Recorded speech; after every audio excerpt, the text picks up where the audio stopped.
Hello, English learners. Welcome back to another episode of our podcast. Let me ask you something. Have you ever felt like your brain knows English, but your mouth just won't cooperate? You try to speak, but the words come out slow, awkward, or unclear. If that sounds familiar, you're not alone. Many English learners struggle with fluency, not because they don't know the language, but because their mouth isn't trained to speak it naturally. But guess what? Just like an athlete trains their muscles, you can train your mouth to speak English fluently. And in today's episode, we're going to show you exactly how to do that.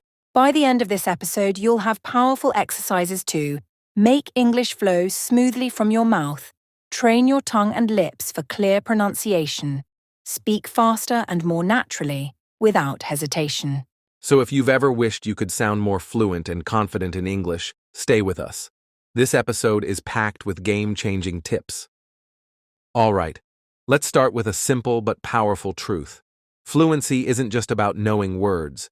It's not just about understanding grammar. It's about how fast and smoothly your mouth can produce English sounds. Think about this. Have you ever tried to say something in English, but it felt like your tongue was getting stuck? Maybe your mouth couldn't quite form the words the way you imagined? Or maybe you had to pause after every sentence because your brain and mouth weren't working together fast enough? If that's happened to you, you're not alone.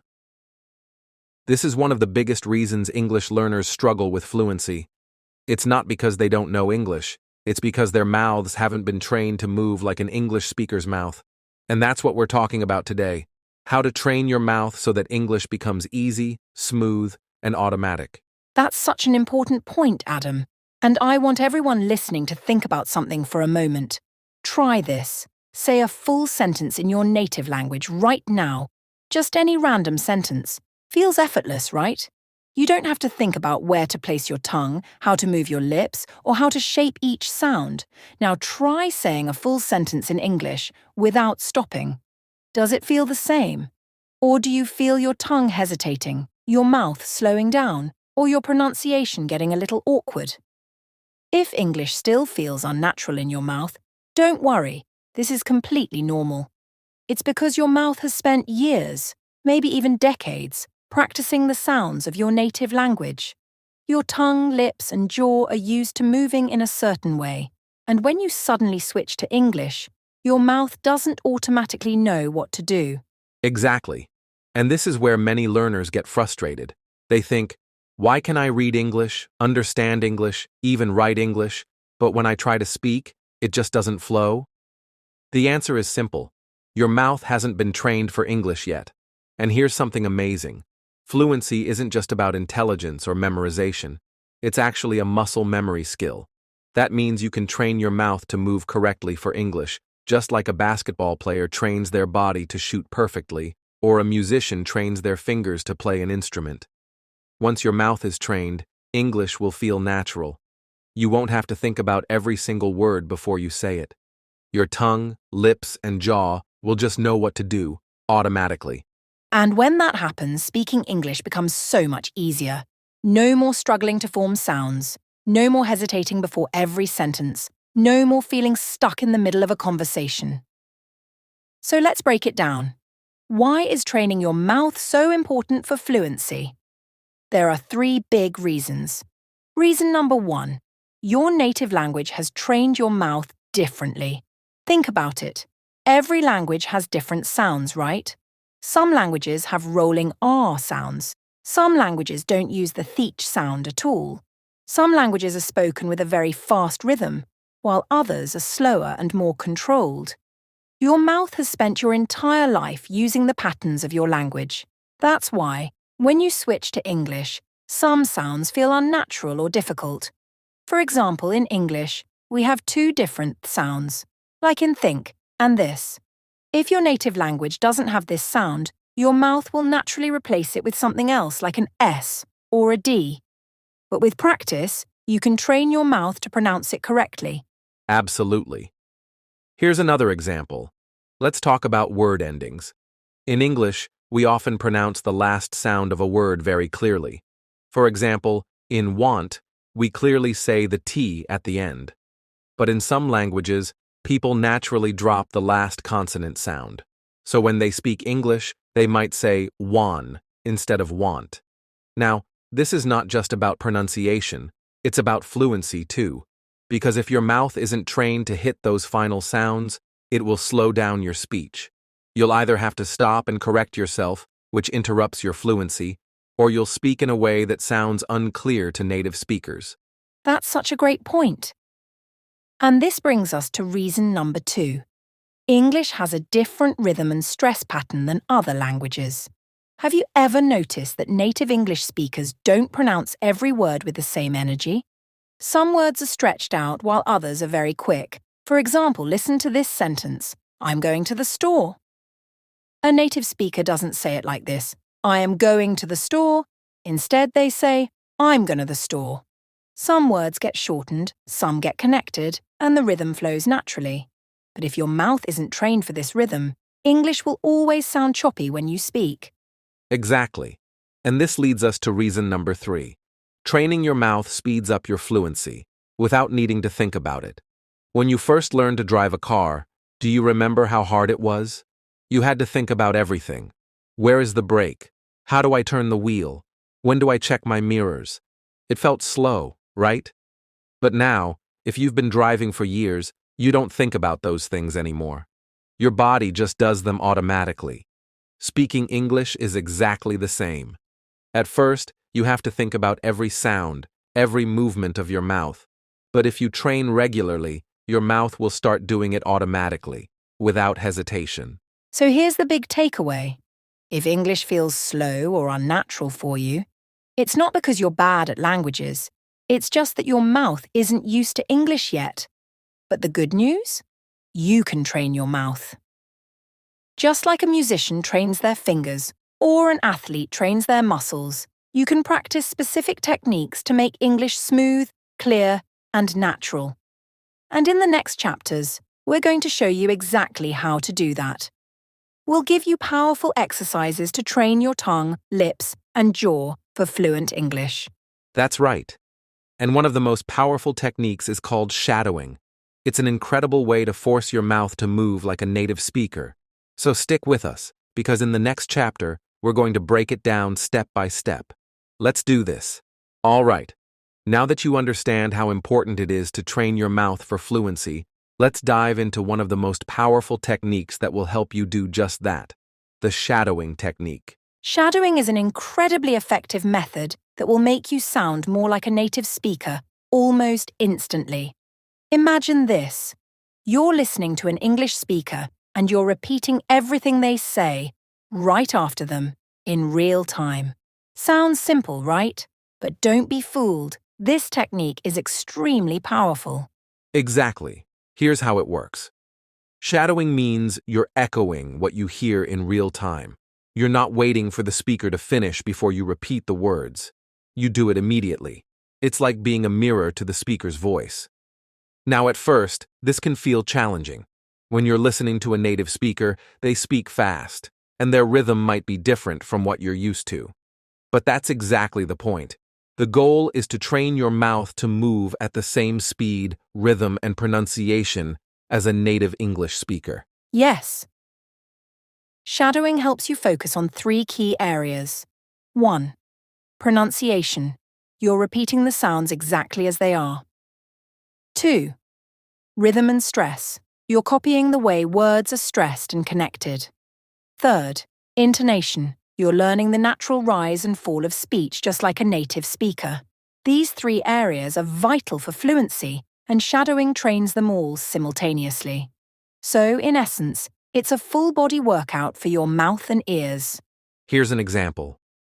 Let's say you're listening to a conversation in a movie or a podcast. Let's take the sentence, I can't believe it's already Friday, from a natural conversation. In English, you'll hear something like, I can't believe it's already Friday. Notice how the word already is stressed, and how the final word Friday is quick but clear, and also how the speaker kind of drops the T in can't, making it sound more like can't. When you shadow, you don't just repeat, I can't believe it's already Friday. Exactly, you imitate every sound, every pause, and the rhythm of the sentence. You're copying exactly how the native speaker says it. So you're not just practicing the words, you're practicing the style of speaking. This is where the magic happens. The key to shadowing is to not just repeat the words in your head or after a long pause.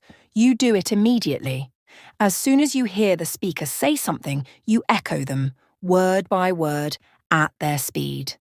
This forces your mouth to move at the same speed, which is crucial for fluency. Let's break down the steps of shadowing so you can get started right away. 1. Pick a short audio clip. Choose something that's clear and not too fast.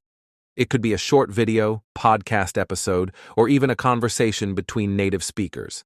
Ideally, you want to start with something under 30 seconds long. 2. Listen to the clip. Before you start shadowing, listen to the clip once, paying attention to the pronunciation, rhythm, and intonation. Try to notice where the speaker stresses certain words or where their voice goes up and down. 3. Repeat immediately. Now, play the clip again and repeat every word as soon as the speaker says it. Don't wait. Try to keep up with their speed. Focus on the sound and the flow of the sentence. 4. Practice again and again. It's not about getting it perfect the first time. It's about practicing and improving. Rewind the clip, practice the sentence again, and keep repeating until you feel like you're keeping up comfortably. Let me give you some more tips to make shadowing even more effective. Start slow, then increase speed. If the speaker is talking too fast for you, slow it down first. You can even use tools like YouTube's playback speed feature. Start by shadowing at a slower pace, then gradually increase the speed until you're matching the native speaker. Use subtitles. At first, it's perfectly fine to use subtitles. This will help you understand exactly what the speaker is saying. As you get better, try to reduce your reliance on them. Focus on the mouth movements. Pay attention to how the speaker's mouth moves. This can help you replicate the sounds better. Try watching videos where you can clearly see the speaker's face. This will give you a better idea of how to form sounds and words. Record yourself. Record your shadowing practice. Listening to yourself will help you catch mistakes and identify areas for improvement. Over time, you'll notice how much more natural your speech sounds. Now let's talk about the real benefits of shadowing. One of the biggest advantages is that it makes English sound more natural. When you shadow, you're not just memorizing words, you're training your brain to think in English and speak the way a native would. No more hesitation. Since you're practicing speaking in real time, shadowing removes hesitation from your speech. You won't have to pause and think about what to say next. Better pronunciation. By copying native speakers, you'll improve your pronunciation without even realizing it. It's like muscle memory for your mouth. Boosts confidence. When you hear yourself speaking like a native, it'll give you more confidence to speak in real conversations. No more hesitation. Since you're practicing speaking in real time, shadowing removes hesitation from your speech. You won't have to pause and think about what to say next. Better pronunciation. By copying native speakers, you'll improve your pronunciation without even realizing it. It's like muscle memory for your mouth. Boosts confidence. When you hear yourself speaking like a native, it'll give you more confidence to speak in real conversations. I know shadowing can feel intimidating at first, especially when the native speaker is talking fast. But trust me, this is one of the most effective ways to train your mouth. Don't worry if you can't keep up at first. Just keep practicing, and soon you'll notice a huge improvement. The more you shadow, the more comfortable and confident you'll become with the sounds, rhythm, and flow of English. And remember, fluency is a journey, and every step counts. All right, now that you've got the shadowing technique under your belt, it's time to move on to another powerful tool to help you speak English more fluently: the secret of mouth positioning. Yes, mouth positioning might not be something you think about every day, but it's one of the most important factors when it comes to clear, natural-sounding English. If your mouth isn't moving in the right way for English, it's going to slow you down. And in some cases, it might even make your speech unclear. So in this chapter, we're going to talk about the way your mouth needs to move for English and how you can make small adjustments that will have a huge impact on your fluency. Exactly. And when we talk about mouth positioning, we're focusing on the way your lips, tongue, jaw, and teeth move to form different English sounds. Let me break it down for you. 1. Lips. In English, the shape of your lips plays a big role in producing certain sounds. For example, when you say the word book, your lips should round and push out a bit. This is very different from some other languages where the lips don't need to do as much. 2. Tongue. The tongue is the hero of English pronunciation. In many languages, your tongue doesn't need to move as much, but in English, your tongue is constantly moving to make clear sounds. For example, when you say the word think, your tongue needs to come between your teeth to make that th sound. 3. Jaw. Your jaw should move freely, but not too much. In English, we don't speak with our mouths wide open like some languages do. Instead, the jaw stays relaxed but controlled. 4. Teeth. The position of your teeth is also important in English. For example, the th sound requires your tongue to lightly touch your teeth, while the s sound requires your tongue to sit behind your teeth. These small movements make a big difference in how clearly you pronounce your words. So, why does mouth positioning matter so much for fluency? Well, if you're not positioning your mouth properly, it can lead to unclear pronunciation, making it harder for native speakers to understand you. For example, let's think about the sound thish. In English, we have two common thish sounds: the soft thief in words like think, the hard thish in words like this. In many languages, there isn't a sound like this at all, so it's common for learners to pronounce it as T or S. But when you place your tongue between your teeth and practice the th sound correctly, it immediately improves your fluency and makes your speech sound much more natural. Let's dive into a few examples to really understand how mouth positioning works. We'll start with one of the most difficult sounds for non-native speakers, the R sound in English. In languages like Spanish, the R is rolled, but in English, we don't roll it. Instead, the tongue stays flat and slightly curled at the roof of your mouth, just behind your teeth. Let's take the word red as an example. If you pronounce it with a rolled R, like in Spanish, it's going to sound odd to native English speakers. But if you focus on the correct mouth position for the English R, it will immediately sound much more natural. Try this. Relax your tongue. Slightly curl it upward, just behind the teeth, without touching the roof of your mouth. Now say the word red. You should feel the air moving out of your mouth freely. See how much smoother it sounds.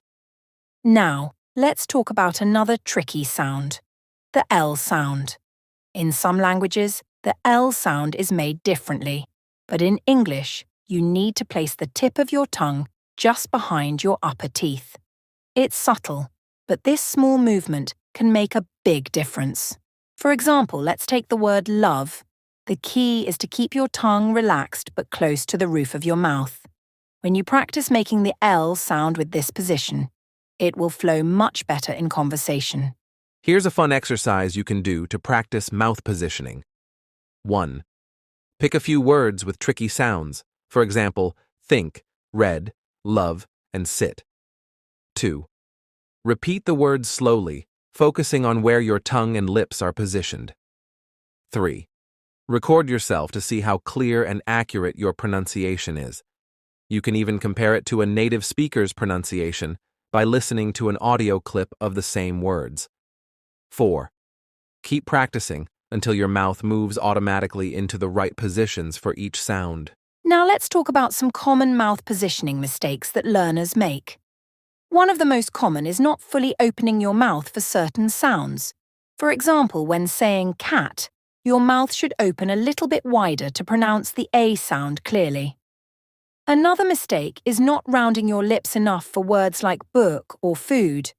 If you don't round your lips enough, the word might sound a little flat. Practicing mouth movements in front of a mirror will help you correct this and make your speech clearer. The key to mastering mouth positioning is practice. At first, it might feel awkward or even tiring, but the more you practice, the more your muscles will get used to making the right movements. Over time, it will feel completely natural. And remember, mouth positioning isn't just for difficult sounds, it's for all the sounds in English. The better you understand how to position your mouth, the clearer and more fluent your speech will become. To wrap up, mouth positioning is a fundamental part of speaking English fluently. By paying attention to how your lips, tongue, jaw, and teeth work together, you can improve your pronunciation, make your speech clearer, and sound more like a native speaker. All right, if you've been practicing your mouth positioning, you're already on the right track. But now it's time for the next step, connected speech. This is where things really start to get interesting, and it's going to make your English sound much more natural. Absolutely. Connected speech is a game changer. In English, we don't speak in separate, isolated words. Instead, we connect words together, and this natural flow of speech is what makes English sound smooth and fast. If you want to sound fluent, you need to understand how words connect in a sentence. So let's dive into this magic of connected speech. Here's the key idea. In normal spoken English, words are often linked together, and some sounds are dropped or blended together. This makes us sound faster and more fluid, and it's one of the main reasons why English might sound so fast to learners. But don't worry, with practice, you can master this. So, what exactly is connected speech? Let's break it down into a few important features. 1. Linking. This happens when the last sound of one word connects with the first sound of the next word. For example, in the phrase, go on, the O in go links to the O in on, so it sounds more like guan. 2. Elision. Sometimes we drop sounds completely. For instance, in casual speech, we often drop the T or D sound in words like next day or could you, which sounds like next day or could ya. 3. Intrusion. This is when we insert extra sounds to make the flow smoother. For example, in the phrase law and order, we often insert an extra W sound between law and, so it sounds like law wand order. 4th, weak forms. Some words like auxiliary verbs, is, are, was, pronouns, you, he, and prepositions, to, for, often have a weaker, quicker pronunciation in connected speech. For example, I am going to the store becomes I'm gonna the store. Let's go over these features with some practical examples so you can hear them in action. Linking. Imagine you're saying the phrase pick up. The K sound in pick links to the U sound in up, so it sounds like pick up, but more fluid, like picker. Elision. Another great example is the word I'm gonna. Instead of saying I am going to, we say I'm gonna. The G sound is softened and sometimes even dropped, making it sound much faster. Intrusion. If you say I saw it, you might hear a sound like I saw re, with an R sound added between the saw and it, to make it easier to say. Weak forms. Consider the sentence, he is going to help us. In connected speech, the word is often becomes es, and to becomes ta, so the sentence sounds like he's going to help us. Now, why is all this important for you as a learner? Well, native English speakers use connected speech all the time. Without it, they can sound a bit unnatural. If you don't use connected speech in your own English, it might sound a little robotic or disjointed, and you'll have a harder time understanding native speakers. But once you master connected speech, you'll sound more like a native speaker, and you'll find it easier to follow rapid conversations. Here's a quick exercise for you. Try saying the following phrases with connected speech. 1. What do you want? Try saying it quickly and smoothly, like, what do you want? 2. Can I help you? It should sound like, can I help ya? 3. I have to go now. It'll sound like, I have to go now. Now, try saying them aloud. Don't worry if you don't get it right at first. The key is practice. The more you use connected speech in your daily conversations, the more natural it will become. Exactly. This is all about becoming comfortable with the flow of connected speech. And when you get used to hearing and speaking with these connections, you'll notice your fluency improve dramatically. Here are a few tips to practice connected speech. Listen to native speakers.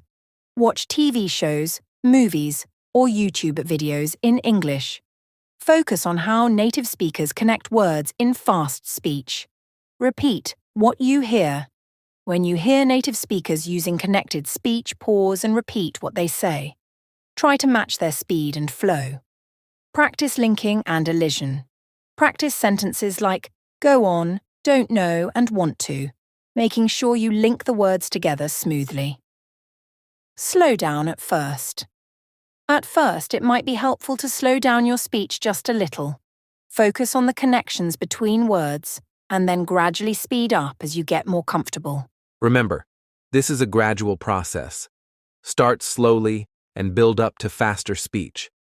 In the beginning, you might feel like you're speaking too quickly or slurring your words, but that's completely normal.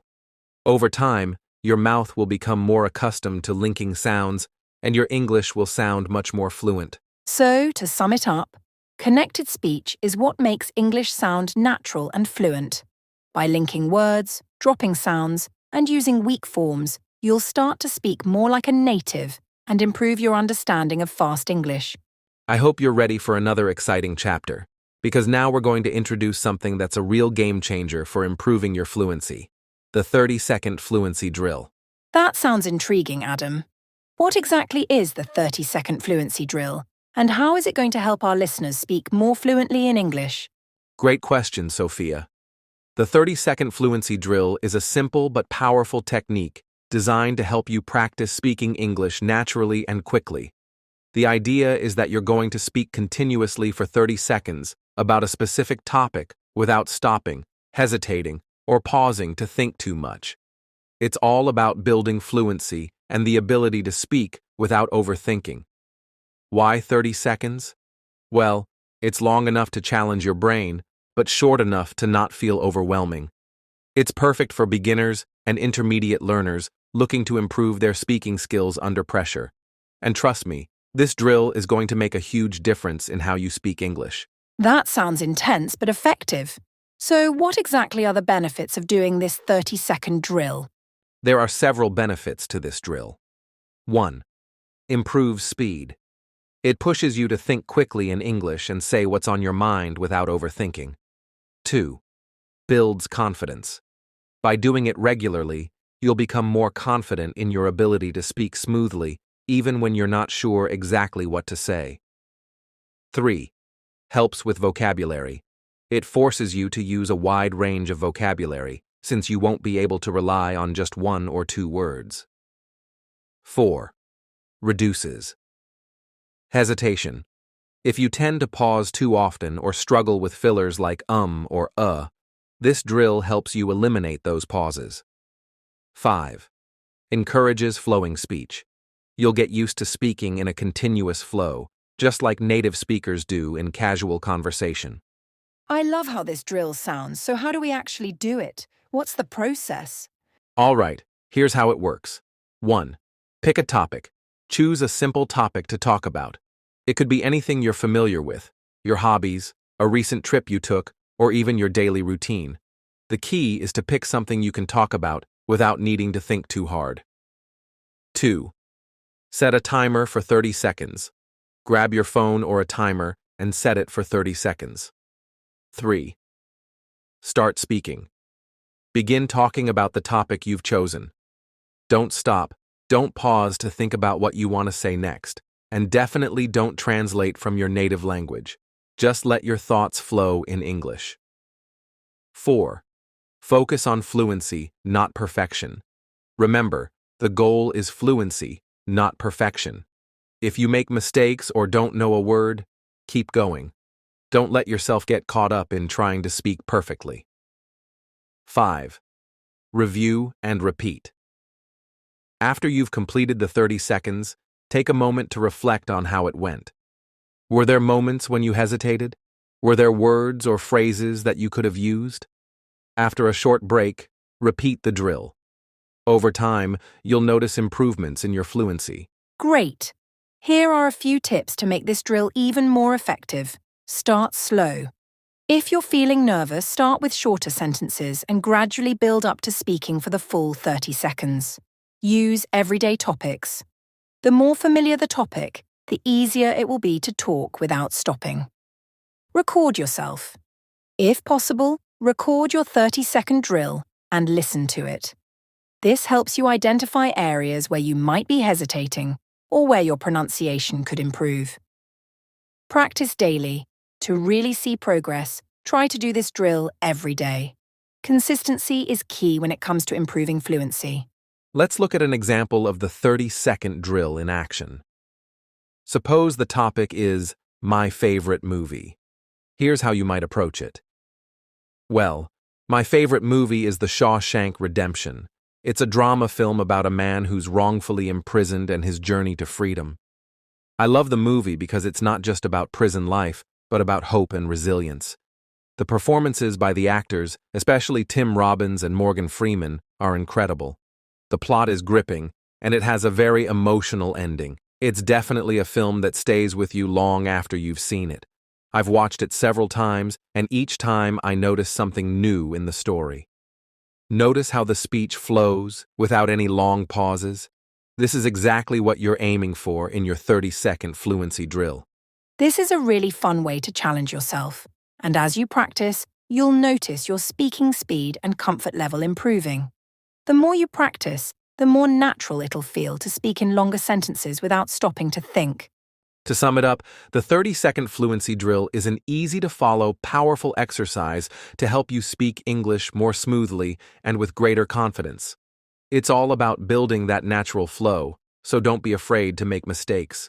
Just keep practicing and pushing yourself. All right, now we're talking about something that can actually slow down your progress in learning English, your native language. Wait a second, Adam. Are you saying that our own language is getting in the way of our English learning? How is that even possible? I know it sounds a bit surprising, but yes, that's exactly what we're going to talk about today. When we learn a new language, we tend to rely heavily on the structures, sounds, and patterns of our native language. And while this might make us feel more comfortable in the short term, it can actually slow down our fluency in English. That makes sense, but how exactly does that happen? Can you give us some examples? Sure, let me break it down for you. Every language has its own unique rules for things like sentence structure, pronunciation, rhythm, and even how we think.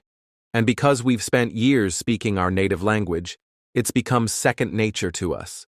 But when we switch to speaking English, we often try to apply the same rules from our native language, and that's where the problem starts. Let's look at a few examples. 1. Sentence structure.